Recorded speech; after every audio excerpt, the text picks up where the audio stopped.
हमें Amperian palace की library का सीन दिखा जाता है जहां पर ब्यूरो ऑफ रिकॉर्ड्स थे और वहां पे वही मैरिज सर्टिफिकेट की पिछली साइड रखी हुई थी जहां पर वो डेट लिखी हुई थी और ये लिखा था कि हम लोग कैरी ऑन प्लेन्स में फंसे हुए हैं।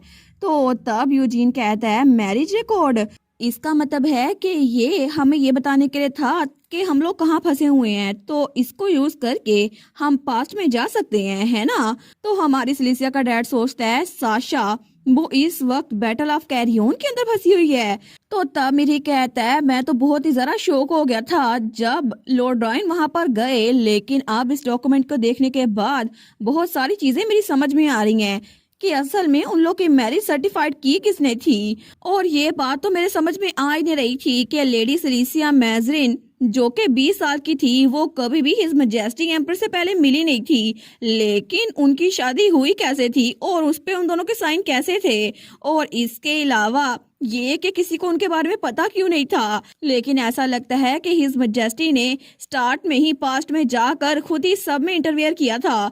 तो रायन कहता है इस बात को छोड़ो, मुझे ये बताओ कि हमें एग्जैक्ट लोकेशन पता है और ये भी पता है कि डेट और टाइम क्या है, तो हम लोग इसको सॉल्व कर सकते हैं, है ना।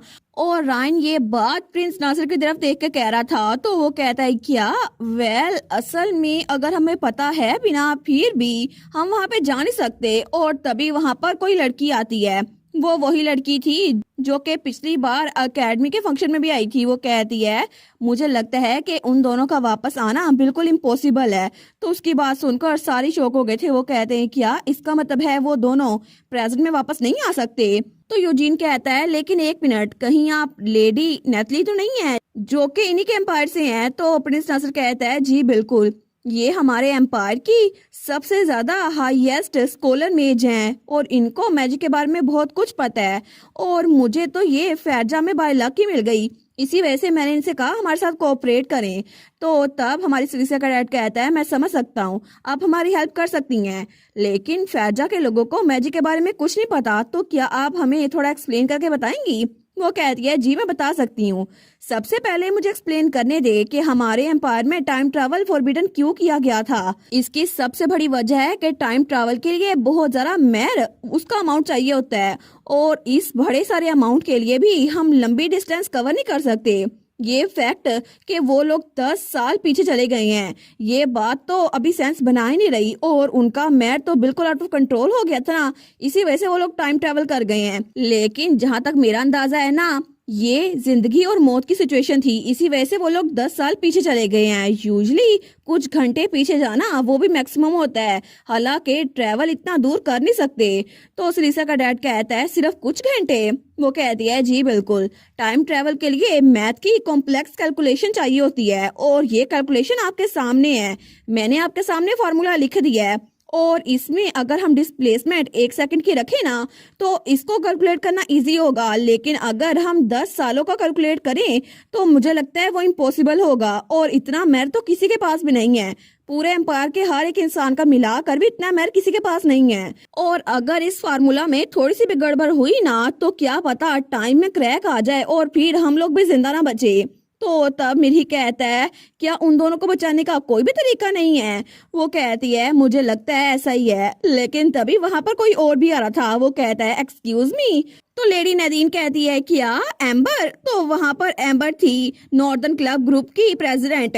तो हमारा रायन भी कहता है चेयरवुमैन आप यहाँ पर क्या कर रही हैं। लेकिन तब वो कहता है हम लोग अभी क्लासिफाइड मीटिंग में हैं, तो क्या आप यहाँ से जा सकती हैं, आखिर आपको अंदर आने की इजाजत किसने दी। वो कहती है वेल मैं तो पिछले 2 घंटों से यहाँ पर बैठ के अगले नावल के बारे में क्यूरियस हो रही थी, इसी वजह से मुझे तो चीफ लाइब्रेरी ने खुद यहाँ पर आना अलाउ किया था।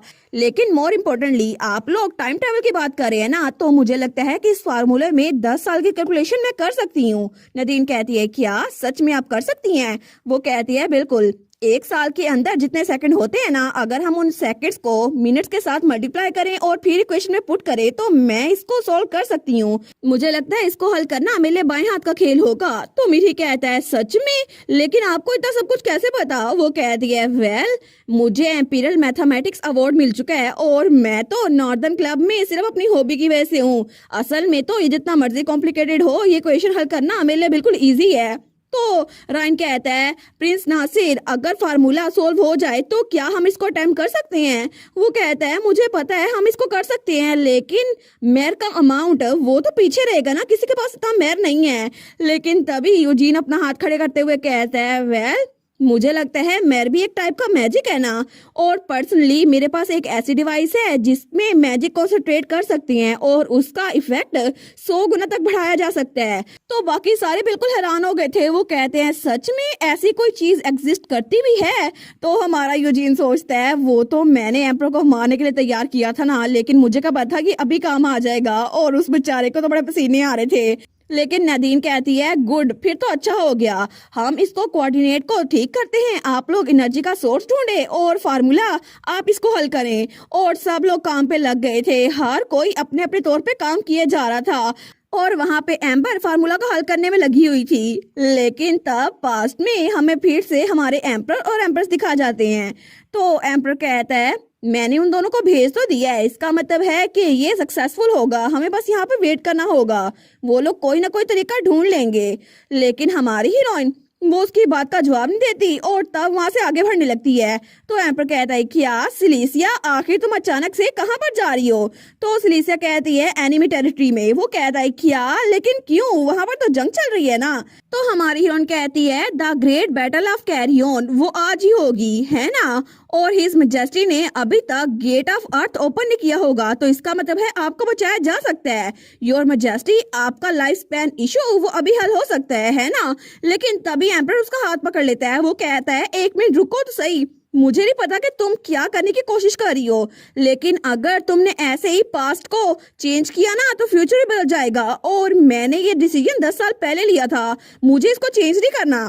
तो हमारी हीरोइन कहती है, आपने ये डिसीजन 10 साल पहले लिया था, लेकिन आखिर आप अपने प्लान को चेंज क्यों नहीं करते? और यूजीन ने भी मुझे यही बताया था योर मैजेस्टी, लेकिन अभी भी इसको चेंज करने में देर नहीं हुई, हम इसको चेंज कर सकते हैं। लेकिन एम्परर वो चिल्ला कहता है, सिलीसिया मैजिन, तुम्हें पता है ना कि मैं इसको चेंज नहीं करना चाहता, वैसे भी एम्पीरियल सिटीजन की फेट वो मुझ पे डिपेंड करती है। अगर अगर अभी मैंने ये ना यूज किया तो फिर फ्यूचर में कोई एम्पायर नहीं बचेगा। तुम चाहती हो कि सब लोग मर जाएं, मैं इसको अलाउ नहीं करूंगा। तो हमारी हीरोइन कहती है, योर मैजेस्टी, आपने कहा था ना कि जो टाइम भी आप मेरे साथ गुजारते हैं आपको बहुत अच्छा लगता है ना। तो एम्पर कहता है, क्या? तो वो अपना हाथ छुड़वाते हुए कहती है, मुझे भी आपके साथ टाइम गुजारा हुआ बहुत ज्यादा अच्छा लगता है, इसी वजह से आपको यहाँ पे जिंदा रहना होगा, और मैं चाहती हूँ कि आप बहुत ज्यादा लंबी उम्र जिए और हमेशा मेरे साथ रहें, और मैं ये बात सच में कह रही हूँ दिल से। तो एम्परर वो कुछ बोलता नहीं है, लेकिन तब हमारी हीरोइन वो उसको देखी जा रही थी, वो कहती है, कोई जवाब तो दे। तो एम्परर कहता है, हाँ बिल्कुल, मैंने ये कहा था और मैं भी ये सच कह रहा था। तो हमारी हीरोइन अपना हाथ छुड़वाते हुए कहती है, बस मेरे लिए यही काफी है, मुझे यही चाहिए था। वो कहता है, सिलीसिया, ये मसला इतना भी सिंपल नहीं है ना, अगर तुमने ऐसे ही रेकलेसली पास को चेंज करने की कोशिश की तो फिर बहुत बड़ा मसला हो जाएगा, हमें नहीं पता कि क्या होगा। और वैसे भी मेरी मॉम ने बचपन में मुझे बताया था, एम्पीरियल सिटीजन के लॉ के हिसाब से हम कभी भी टाइम को चेंज नहीं कर सकते, टाइम के पहिए वो हमेशा चलते रहते हैं, और उस दुनिया में टाइम के ग्रेट स्पिनिंग व्हील्स उसको कोई और चेंज नहीं कर सकता सिवाय किसी खास क्रिएचर के। तो तभी ये बात हमारी सिली से बोलती है। तो एम्पर कहता है, क्या तुम्हें ये सब कुछ कैसे पता? तो हमारी हीरोइन उसकी अगली लाइन बोलती है, छोटे छोटे चेंजेस ही फ्यूचर को बदलते हैं, अगर हमने छोटे छोटे पार्ट्स को तोड़ दिया ना तो फिर पूरा का पूरा व्हील वो भी टूट सकता है। लेकिन ये सब कुछ मुझे पहले ही कोकोस बर्ड बता चुका है। तो एम्पर कहता है, क्या? लेकिन दूसरी तरफ वहां पर सब लोग जंग में जाने के लिए तैयार थे। तो सिलीसिया कहती है, मैंने यही कहा जो मुझे कहना था योर मैजेस्टी। वेल, आपको पता है ना, क्या पता कि फ्यूचर चेंज हो जाए। और तब वो साइड की तरफ बढ़ रही थी जहाँ पे जंग शुरू होने वाली थी, लेकिन तभी पीछे सब लोग देखते हैं, वो कहते हैं, क्या ये कौन है? लेकिन तब हमारी हीरोइन वो दोबारा से अपना आर्मर पहन रही थी। वो कहती है, योर मैजेस्टी, क्या आपको किस्मत पे यकीन है? क्योंकि मुझे लगता है कि हम लोग अपनी किस्मत खुद बदल सकते हैं।